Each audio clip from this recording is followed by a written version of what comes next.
صدر جمہوریہ द्रौपदी मुर्मू, नायब सदर जमहूरिया जगदीप धनखड़ और वज़ीर आज़म नरेंद्र मोदी ने जुमे को तेलंगाना के यौम तासीस पर अवाम को मुबारकबाद दी।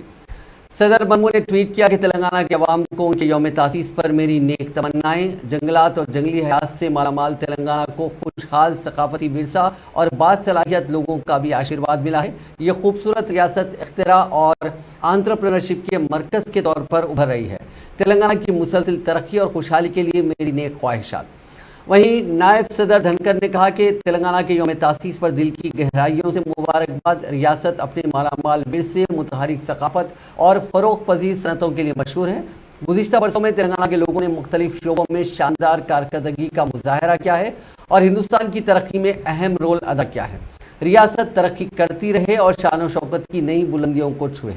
वहीं वज़ीर आज़म मोदी ने कहा कि तेलंगाना के यौम तासीस पर इस शानदार रियासत के लोगों को मेरी नेक ख्वाहिशात। इसके लोगों की महारत और उसकी सकाफती खुशहाली की बहुत तारीफ़ की जाती है। मैं तेलंगाना की भलाई और खुशहाली के लिए प्रार्थना करता हूँ।